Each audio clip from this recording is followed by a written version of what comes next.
I am Dr. Katie Rumsey. I'm the Assistant State Veterinarian for the Iowa Department of Agriculture. And Been on the foreign animal disease response. so we're going to talk a little bit today about foreign animal disease. Focus-wise, we're going to switch gears a little bit. We've been talking about African swine fever for 8-10 years at this point, and so we can't forget about other foreign animal diseases that affect our pigs. And the response and how that disease looks is a little bit different than African swine fever. So we'll go into the disease a little bit, and then part of our response plan is vaccination. So I'll talk to you a little bit about that. Feel free to ask questions along the way, raise your hand, stand up, shout out the question.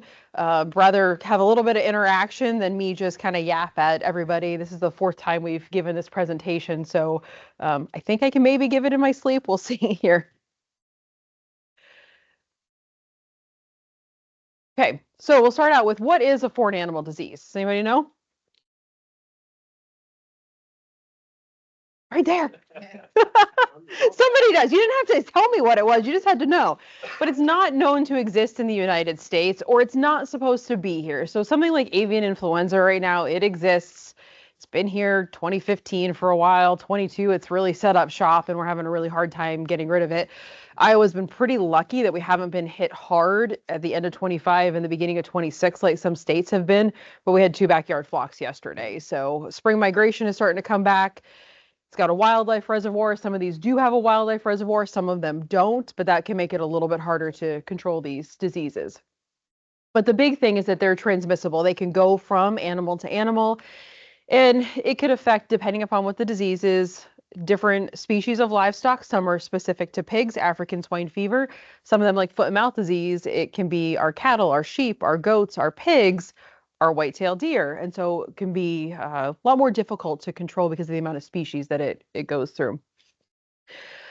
Some of them are zoonotic, which means that they can affect humans. Avian influenza is one of those. We've been pretty lucky. There haven't really been a whole lot of cases, mainly amongst dairy workers or those that have been helping euthanize the poultry and have that close, intimate contact with those diseased animals, maybe not wearing eye protection, respiratory protection. Mostly what we've seen with that is mild conjunctivitis, but that disease could potentially be severe if it got into the right person. The other thing, so not only do they affect animal health, our animals don't feel good, they're sick, they could die, but it also affects their production. Foot and mouth disease is a good example. Those animals could recover, but they're not going to grow to their fullest potential. If you look at a dairy cow, she's not going to come back into milk like she did. Her production levels are going to be way down. And the other thing too, we can lose economic international trade. And so a lot of our products get exported to other countries. America feeds the world, Iowa feeds the world. And so a country can say, you know what, you have this disease, I don't want your products anymore. USDA works really hard to keep these trade agreements in place before we have any sort of foreign animal disease. What we see in avian influenza is that most countries will only ban products down to a county level. But these countries could ban it all the way on a state level or a country level. And so can you imagine what happens if we can't export our animal products or even our crops for that matter?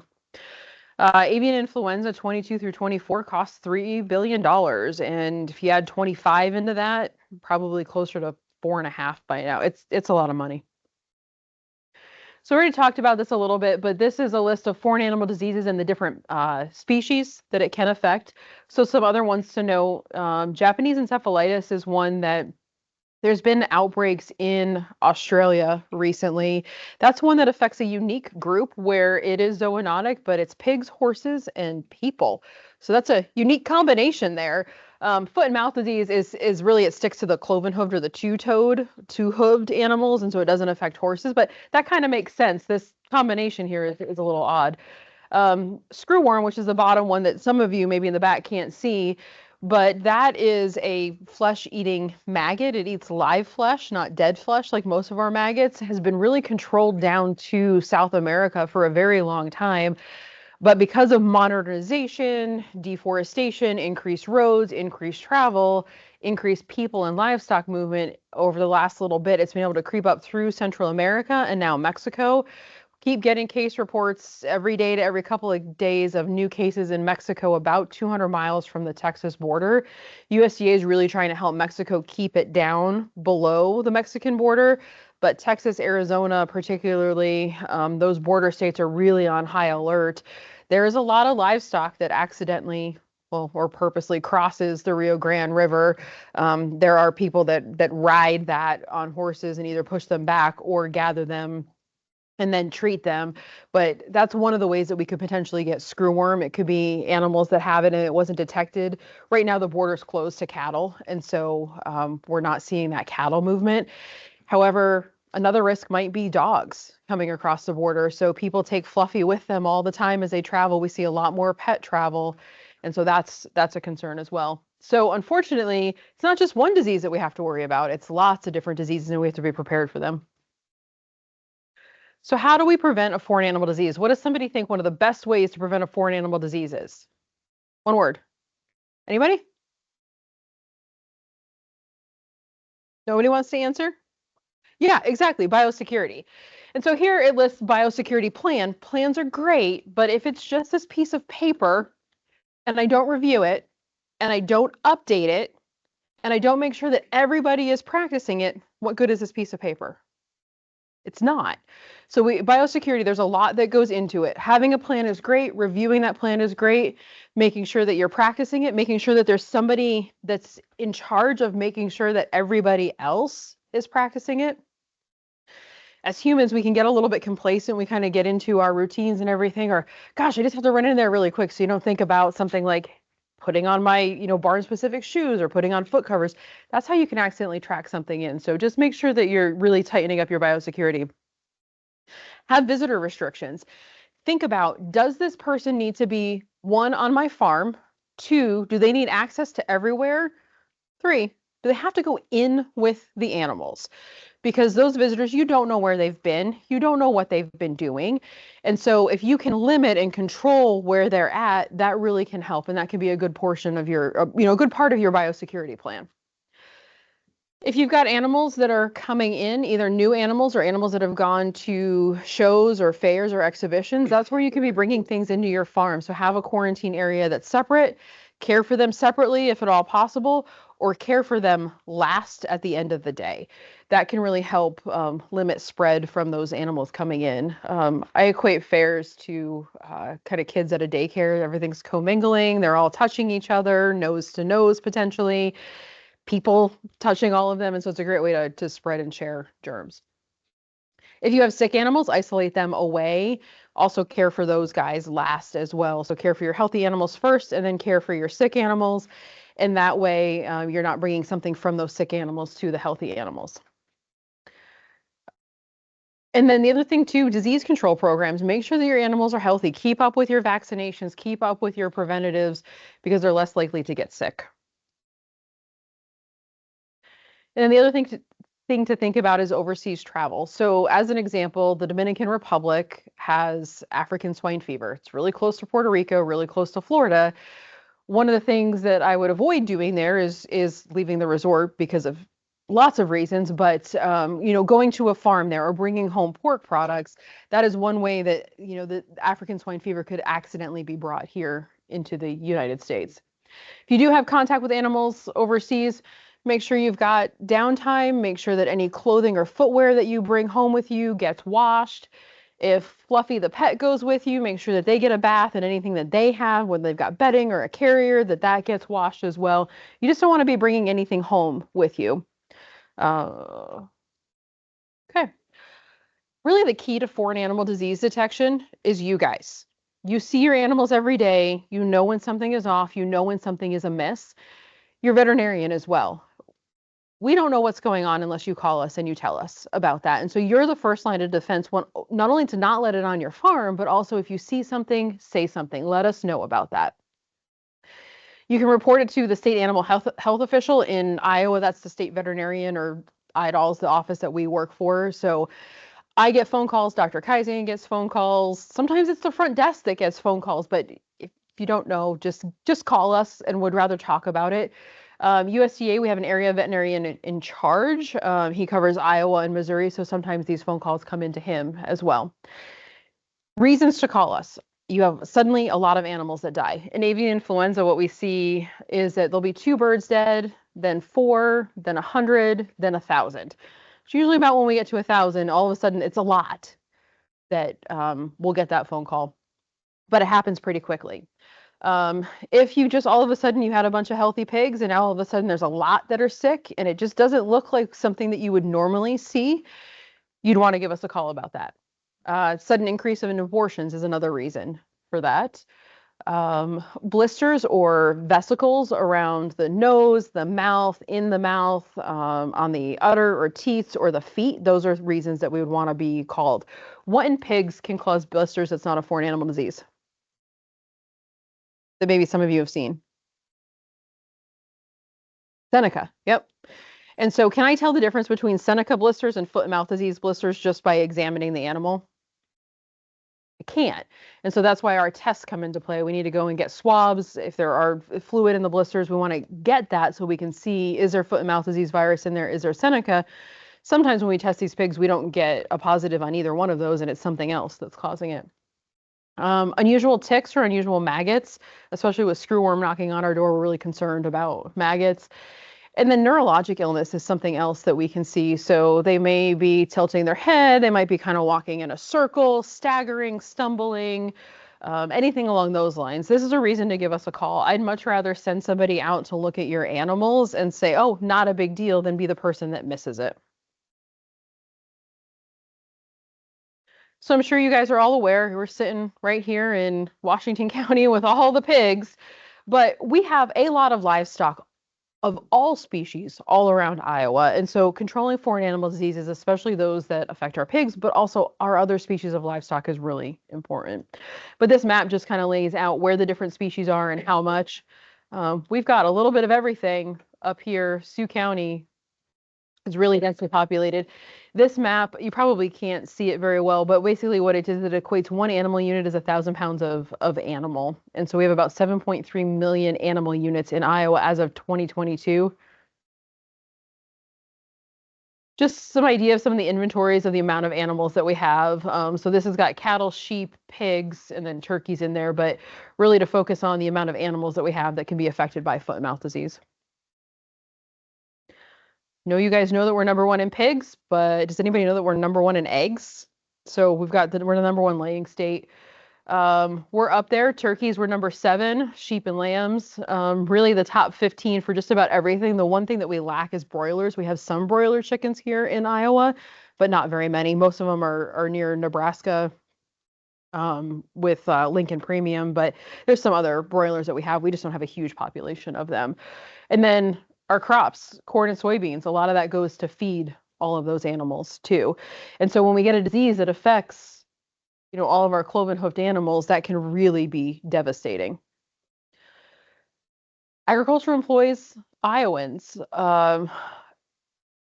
Many Iowans are employed by agriculture in some way, shape, or form, whether it's raising animals, they're working for the feed mill, they're working for the processing plant, they're raising crops to feed our animals. That really goes wide and far. So we'll transition from foreign animal disease in general to foot and mouth disease. If I trip, you can laugh, it's fine. There we go. Okay. We're going to talk a little bit about foot and mouth disease. I apologize, there might be a little bit of pictures that are a little gross, especially after lunch, but it gives you an idea of what to look out for. We'll talk about what that response looks like, including the vaccination plan. I'll talk a little bit about premise IDs and network-based controls. So with a foreign animal disease, the goal is to protect the livestock of Iowa. So whether it's the flock or the herd, we want to make sure that producers are aware of foreign animal diseases before they happen so that they can understand what they need to do for biosecurity in order to prevent those diseases. And with biosecurity, you're not only preventing foreign animal diseases, you're preventing those everyday diseases. You're trying to keep your animals as healthy as we can. The big thing, I hear this all the time, oh, there's a foreign animal disease somewhere, so I know I need to have enhanced biosecurity. Really, you should have the best biosecurity that you can all the time as much as possible. A foreign animal disease outbreak is a good time to review your biosecurity plan and make sure that everybody's practicing to tighten up any gaps that you might have. But don't wait until something happens to implement that. You're going to be behind the 8 ball. Okay, so a little bit about foot and mouth disease. It is a very fast spreading virus. And like I said, it's our cloven-hoofed animals. What's going to make this hard to control is that it can get into the deer population. Who sees deer on a daily basis where they live? everybody, right?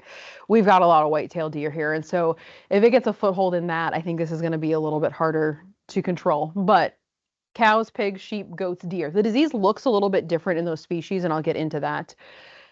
There are 7 types with 60 subtypes, and that's really important when it comes to vaccination because if an animal is infected with this strain may not be protected. There may not be cross protection with that, and so we've got to type that vaccine very specifically down to that subtype.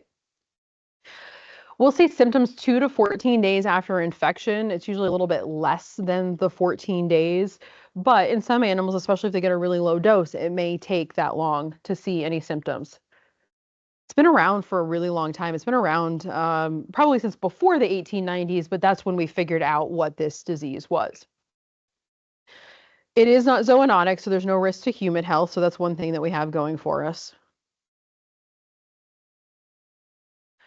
So like I said, some animals are a little bit less susceptible. Are what we call New World camels, like our alpacas and our llamas, are a lot less susceptible than our cattle, sheep, goats, and pigs. There are some odd species that can be affected. So elephants, we got to think about zoos when it comes to this, and they're cloven-hooved animals.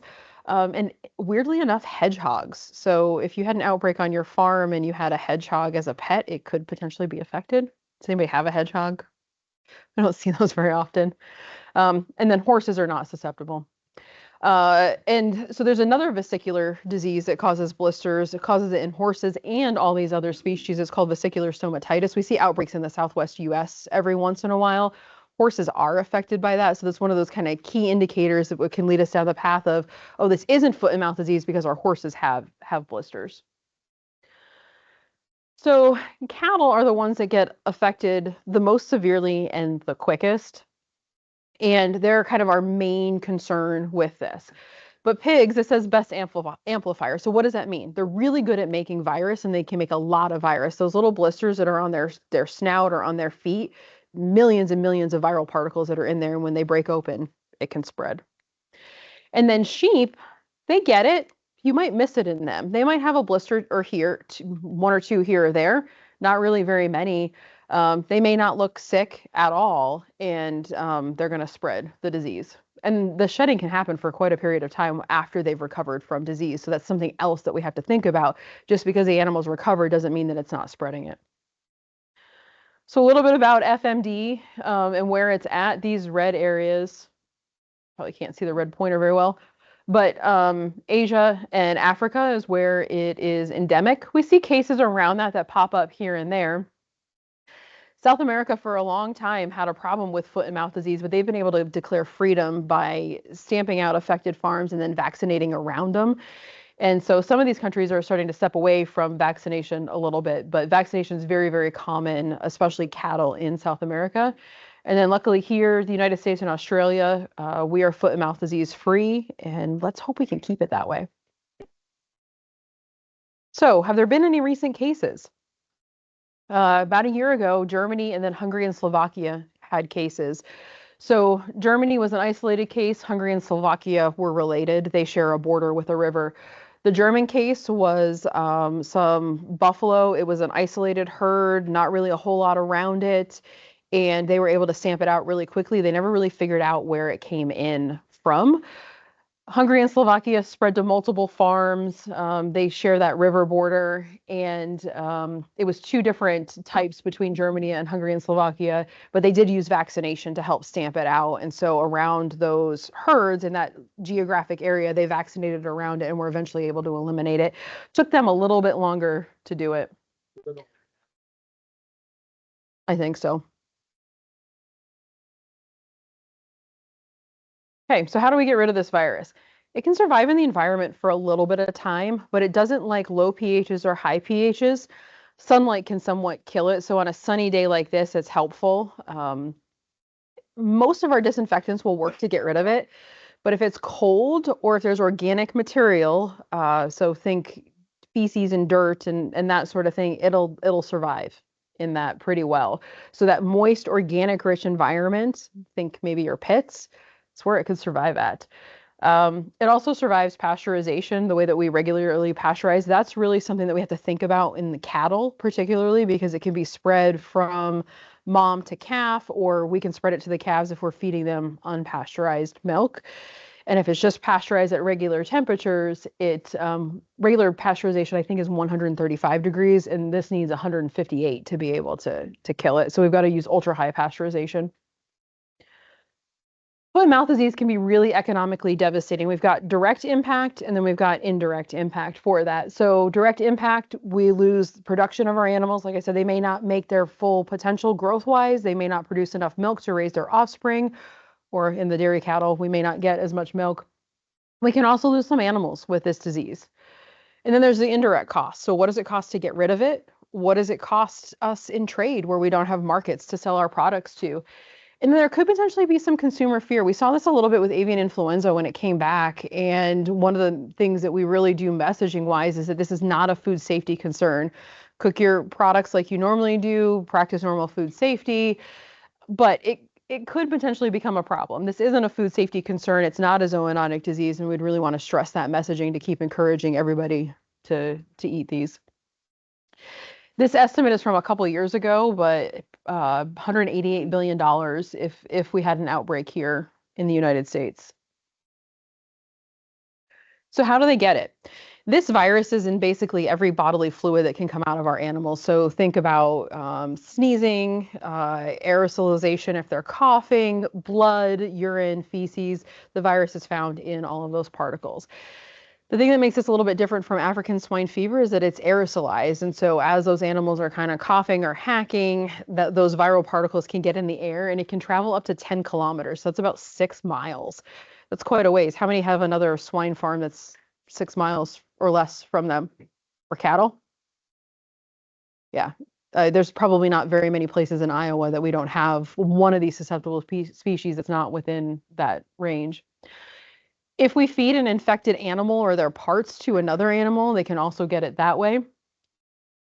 It can be found in meat products. It's not in debone aged beef because of the low pH.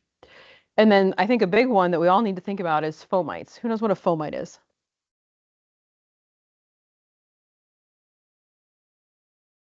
Anybody? So we can be fomites. This can be a fomite. My water bottle, Dr. Rodemaker's phone over there can be a fomite. That's probably a best fomite. Yeah, exactly. Things that we touch, or if the animals, if we get manure or urine on us, or if they cough on us, and then we go and handle some other animals, we can bring that virus to other animals. It could be truck tires, it could be the cab of your truck. So think about clothes, shoes, equipment, that type of thing. That's what fomites are. And so that's something else to think about with biosecurity is how to not have things go between farms. See, we talked about this for a little bit. So incubation is 2 to 14 days. Disease lasts about 1 to 3 weeks. So a little bit of a shorter duration, but can get out there a little bit. Almost every animal is going to get sick. If they get exposed to it, they're going to get sick. They may not show a whole lot of disease. Some may show really severe disease.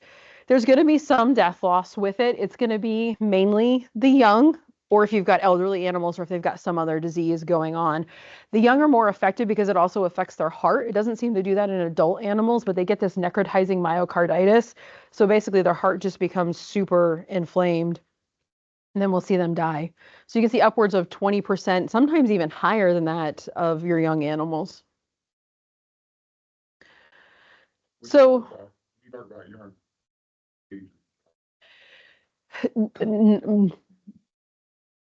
it depends upon the species of the animal with that, but just kind of think of like your neonatal, your nursing animals, or just weaned animals for the most part.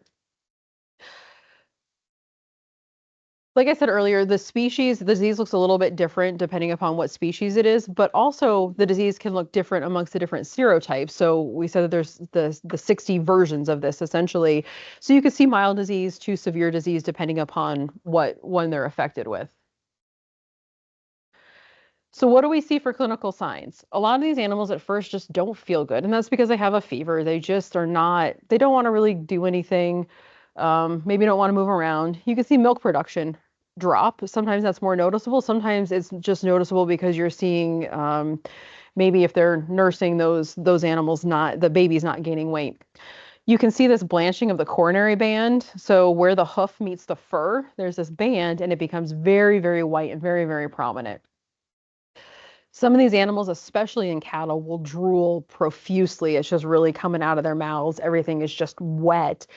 That can be because of the blisters that have ruptured open in their mouth, but they can also get blisters that rupture open in their rumen as well. You might see grinding of teeth or smacking of lips. And the telltale sign is these vesicles or these blisters, and when they break open, they become erosions. We'll tend to see those anywhere in the mouth, so lip, tongue, on the feet, between the toes on either side, that coronary band, the udder. So we'll start with cattle and then we'll get into pigs. These are some pretty severe photos, but it could happen with cattle. All of this epithelium, or kind of what's that top layer of essentially skin that's in their mouth, it's eroded away. There's no normal tissue really in this mouth. This is one giant area that is just sloughed off. That skin has come off. So can you imagine, does this animal want to eat? No, she probably doesn't want to do anything.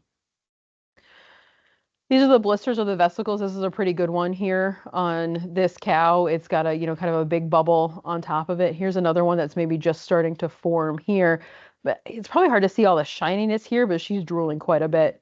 This animal, all the shininess that's around here on this mouth is because of the drooling. This is an older blister, and that top part hasn't just come off yet. And there's one right there too. They get a lot of lesions on their tongues too, and so they normally have kind of a texture to their tongue, and that really goes away. And then you can see it where it can just break open and just really, this whole thing is just all sloughed off. And so these animals just don't want to eat. They don't feel good. On the feet, we can see kind of these raised, blanched areas. If this hair wasn't here, you'd see that blanched coronary band. It can break open and then you get these sores. In the animals that I've seen that have had this, the blisters are a lot more common on the underside of their foot between the toes as opposed to the top side of their feet. And that's not a place that we normally look at a whole heck of a lot. So here's some pig lesions. These are pretty severe ones as well, but we can have complete sloughing of hooves. We can get it just where those blisters break open and we get these sores. A little bit less severe of a lesions here. This is a really good blister that hasn't broken open. Usually they don't get this big before they break open, but if we were to see this, we'd want to get that fluid out of there to be able to sample it because there's a lot of virus in that. All there on that pig. This one is just a bunch that is just eroded away. And then here are some sheep. You can see that these are way less severe than in the cattle. And this is how you can miss it because a lot of people don't go into their sheep's mouths on a regular basis. And so if we've just got one little lesion here, maybe one there, one here, it takes a lot for a sheep to not want to eat. They like to try to eat just about whatever they can. And so this is a species that we might miss it in.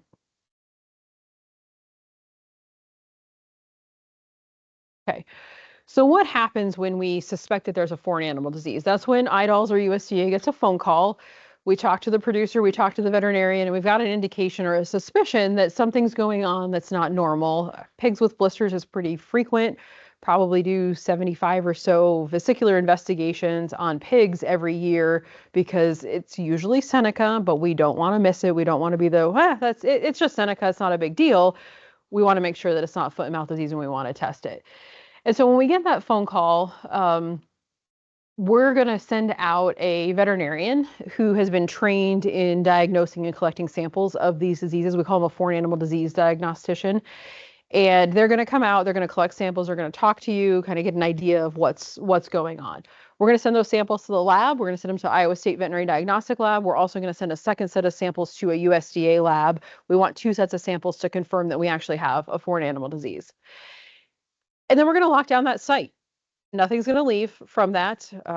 There might be a few movements that could come on. So if you're running out of feed and you need feed, we're going to let that happen. We don't want animals to be hungry by any means until we get this figured out. And then once we know that it is a foreign animal disease, we're going to establish a control area. And I'll describe that here in a little bit. And then we're going to try to stamp out that disease and we're going to try to get rid of it. Our first and foremost goal is to get rid of that disease. However, that can be easier said than done. And so part of foot and mouth disease, because we have vaccination, we're going to try to order that vaccine and get as much vaccine as we can as quickly as we can. We're also going to keep an eye out on those surrounding farms and do surveillance and make sure that it hasn't spread anywhere else. So here's a control area. A control area is really this red and blue area. So that white dot is our infected farm. And this isn't a circle, it's just a polygon. We typically draw circles, but we can make this any shape that we need to. If there's a cluster of farms that's on the outside of that control area, maybe right on the border, we might pop it out and make it a little bit of an unusual shape. But around the infected farm, we put a control or there's an infected zone. And then there's a buffer zone around that. So those two areas together make up a control area. That's 10 kilometers or 6.2 miles. It's a little bit bigger than what it would be for African swine fever because this is an aerosolized virus, and so we have to account for that. And so earlier I had said that they can spread up to 10 kilometers, and so that's why that control area is that big. Every farm with susceptible species is going to get quarantined in that control area. We're going to put movement restrictions in place. We're going to put surveillance in place. We want to figure out and stop that spread of the disease, all the while we're trying to stamp it out on that infected farm. Around that control area, we're going to establish this surveillance zone, which is this white area here, where we're going to continue to monitor. So movements can happen freely in the surveillance zone. We're going to look to do surveillance testing. We're going to do the monitoring, but nobody's quarantined in that area. One of the other things that we're going to do is what we call network-based controls. A lot of our farms are linked to other farms. It could be shared ownership, it could be shared labor, it could be within the same corporation, and they're not always geographically next to each other. And so we're going to cast this really wide net and then dial it back as we figure out that there really wasn't a true connection except maybe shared ownership. We do this with avian influenza as well. We call that a contact premise. So it's going to get quarantined. We're not going to establish a control area around it because we don't know that it's infected, but we're going to do monitoring of the for that disease there. Surveillance. Yeah. Which with foot and mouth disease is easier said than done, yeah. But hopefully we'll get there sometime with that one. We're also in the infected farm going to be looking at records. We're going to be having conversations to try to figure out how could your farm have gotten that disease and where could it have spread before we detected it. One of the things that's super important is premise IDs. Premise IDs allow us to know where animals are at and where different species are at. And so essentially what we need for information is name, address, and what species you have. Beyond that, we don't need any further information, but at least we know, okay, you have pigs and cattle, you have sheep and pigs, you have just pigs, and it lets us know where those animals are at. We can then respond to the disease, we can provide education, we can get vaccination to people. If we don't have that information, we can't get a hold of people. In the swine world, pretty much everybody has premise IDs. It's great that you have one. The big thing is keeping your information up to date. I look at it as an example, if my dad had the farm for a really long time and he was the point of contact, and now I'm the point of contact, I need to make sure my information is updated so I get contacted, because if my dad is out hunting and in the middle of the woods and doesn't have cell phone service, it's not going to do us any good. So we need to have that actual point of contact. There's flyers on your table there, so you can take a look at those. Talks a little bit about what is an premise ID. A little bit of misconception. People think that, it's the government gathering information and you just don't want us to have it. It's really limited information that we have. And under Iowa law, which is a little bit unique to Iowa, we can keep all of that information confidential. So we're not going to release anything that's associated with a premise ID. If you've got any friends that don't have a premise ID, go ahead and give them that flyer as well. Okay. So there is a North American foot and mouth disease vaccine bank. That's where concentrated vaccine is. And so what has to happen is that vaccine concentrate, first we have to pick out the correct vaccine to match the disease that we have. Then that concentrate has to be made into the actual vaccine that we give to the animals and then distributed out. So initially they can make about 2.5 million doses in about 2 weeks. How much can disease spread in 2 weeks? A lot. How far will 2.5 million doses go in Iowa? Not very far at all. Luckily, we get about 70% of the share between us and Canada, But initially, that vaccine ramp up is going to be slow, which is why we want to request that vaccine pretty early on in the outbreak to make sure that we're trying to get as much of it as we can. But we're going to have to be very, very strategic about which animals we're vaccinating because we're not going to be able to vaccinate everything to begin with. To ramp up production and get to full production, it's going to take about 14 weeks. It's a long time. There is a new vaccine bank that's in the works. It was part of the 2018 Farm Bill. It's going to cost roughly $25 million. Right now, it's not up and going at this point. Ideally, we'd have the vaccine bank here in the United States, so we've got our own stockpile. So part of the plan is that once we have foot and mouth disease, that IDALS is going to make a request of USDA to get the vaccine. We're going to have to figure out who are all the producers that are around there and how many animals do they have. Look at what does this outbreak look like? How many doses do we think we can get, and be very strategic on requesting that vaccine. So there is a vaccine advisory committee that has producers and veterinarians, Iowa State, the diagnostic lab, kind of putting all the minds together to kind of come up with a loose plan of who's going to get vaccinated first.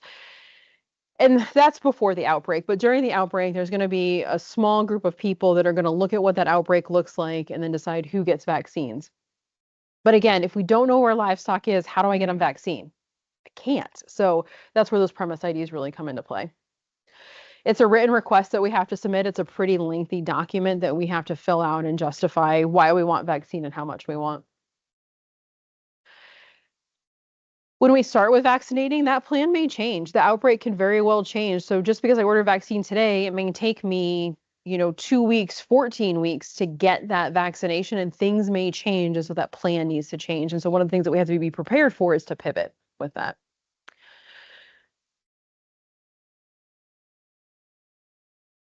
One of the things we also have to think about too is biosecurity. So some states have in their plans to have vaccine crews and go from farm to farm to farm to vaccinate. I see you cringing a little bit. Is that something we want?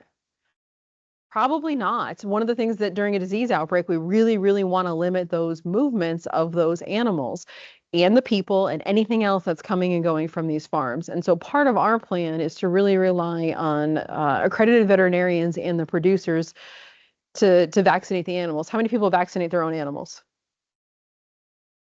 Yeah, and so you guys do it day in and day out. You don't necessarily need a crew to be coming in that doesn't have the experience or the efficiency for that. So when we receive vaccine, I'll go over how that looks here in just a little bit, but there's a number of places that are in our plan that we could receive it. It's kind of a plan A, plan B, plan C. What's not in our plan right now, and actually what we're planning on doing after an exercise that we do this summer, is using a vaccine distributor to help us distribute that vaccine. They handle vaccines day in and day out. They know how to keep it cold. They know how to ship it. They know how to track those shipments. They know how to keep those shipments cold. And so that is something that we're going to be exercising for the second time in the last 6 years or so, and then reworking into our plan. But Health and Human Services has storage capabilities. They actually distribute vaccine on a fairly frequent basis, so they're willing to help us out. Whole number of other ways that we do that. But the big thing with these vaccines is that we have to be able to track them and make sure that they stay cold. And when we vaccinate animals, they also need to be marked somehow with an ear tag to know that they're a vaccinated animal, because that tracking is very important. Our plan calls for a pink ear tag right now. We'll see if we can actually get pink ear tags at that point in time, or if we run out of them. Then we also have to consider what happens with unused vaccines. They come in a 100-dose vial. And so part of what we may have to do is break those down into smaller vials. So if you have, 1,010 pigs, I don't want to be sending you 1,100 doses of vaccine. You probably need a few extra in case something happens, but I don't want you to have 90 extra doses of vaccine. If you do have a little bit of leftover vaccine, how are we going to dispose of it? Because I don't want it coming back off the farm. We want to limit what's, like I said, going on and coming off the farm. So IDALS is going to request the vaccine. We have to receive the vaccine, prioritize who gets the vaccine, work with veterinarians and producers. We have to track who gets vaccinated. There's a lot of work that goes into just this step of stamping out FMD. Like I said, veterinarians are going to be really helpful in, they can be one of the places that vaccine can be sent to. If producers have a way to store vaccine appropriately, it can be sent to them as well, but they can help with a lot of the record keeping and getting animals vaccinated. So we're going to be doing a full-scale exercise here in June. This all started with creating a plan back in 2020 through 2021. We didn't have a vaccine plan before that. We then did a logistics exercise. So like I said, in the plan, it has all the other ways besides the vaccine distributor to distribute this vaccine. And got to thinking, this isn't the best way to do that. We're not in the vaccine distribution business, but there are people that are. Can we lean on and leverage them to be able to do it for us? So we did a proof of concept with a vaccine distributor out of Kansas City, and they received the vaccine from USDA. They stored it cold. They then broke it apart into the doses that we told them and sent them to various locations. We were able to track the temperature of the vaccine. We were able to make sure that everybody got it. If something got slightly lost, we could track where that was at because of the tracking. And we just used their normal distribution method. So we're going to do that again with this exercise. It's going to be a full-scale exercise, so vaccine is going to get shipped from overseas. It's going to come to the United States. It's then go to the state's designated distribution area. For us, it's going to be the warehouse in Kansas. Kansas is actually using the same place. Minnesota is also going to participate. They're using their diagnostic lab. And then the vaccine is going to then go to the farms, and then we're going to simulate vaccination and tagging of animals. So there's just a little bit of how vaccine currently works because we don't have the actual vaccine here in the United States, but it's in Europe and it's got to be made and then it's got to fly here and it's going to come into one of the big international hubs, very likely Chicago, but it could come in through New York or probably not on the West Coast though. But then it has to be driven to where we tell them to, and then we have to send it out to producers and veterinary clinics. And so you can imagine this is why it takes so long. This is not a fast process. Really think that this distributor model is going to work, and we're hoping that other states catch on to it and the USDA really decides that this is what they want to do with this vaccination, because I think we can get it into people's hands a lot faster and there's less people handling it. There's not points of concentration where we're all having to gather and pick up vaccines and pick up tags because we're going to have cross traffic and that could increase disease spread, and we just don't want to do that. So we can't do this without the state, the federal government, and without producers and industry. This is a cooperative response. It's going to take everybody to do that. The biggest things to remember is biosecurity, biosecurity, biosecurity. Constantly be practicing good biosecurity, review those biosecurity plans, make sure that everybody is doing what they're supposed to be doing. Also have plans in place. What are you going to do if you get this disease? How are we going to depopulate animals and how are you going to dispose of them? For the poultry producers that have those plans, they get back into business much, much faster and things go way smoother for them. I also recommend maybe having a game plan B, C, just in case. Hopefully we never have to use these and it's just something that you've developed and you look at periodically. But if we don't have those plans before something happens, we're really behind and it's a lot more of a struggle to get through that. We want to help. We want to try to be helpful. This is not something that's easy to be going through. It's very difficult, but the more that we can plan in advance, the better off that we're going to be. The other thing too, just as a reminder, is just make sure you've got really good records. So that way we can look at where did the disease come from and where could it have spread. We're much more likely to stamp it out if we can figure that out quickly as opposed to waiting for those.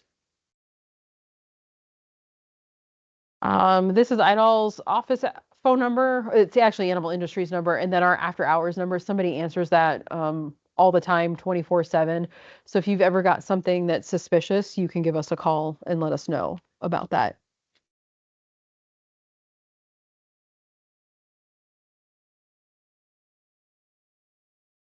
Seneca is the big one. Yeah, and this year, typically we see Seneca a lot more frequently when it's hotter, drier fair season. And this year we saw it well through the winter. Do you have anything to add to that? Yeah. I'm not sure why. It was different this year. So I don't know. I don't know why, but it was definitely different. But yeah, we do probably 70, 75 swine vesicular investigations a year with that. I'm sure there's a lot more that's out there. One of the things that can happen is that if pigs get on a trailer and they've got blisters and they go to the packing plant, it's going to shut the packing plant down until they figure out if it's FMD or not. And so it's really important to make sure that we're not sending pigs with blisters. If they've got blisters and we know it's Seneca, then they can go and that's not a big deal. So we want to diagnose that before they leave. Any other questions? So. So that one slide that had the vaccines on it, for the 2.5 million doses that would be earmarked for the United States, that's just not on Iowa. That's to cover the United States in general. So we have to fight amongst the other states to justify why we need the vaccines that we need. So there's a 10-page document that the federal government has put out of listing all the relevant information of why we need the specific amount of vaccines for our different herds. So when we go drilling down, we're calling the different producers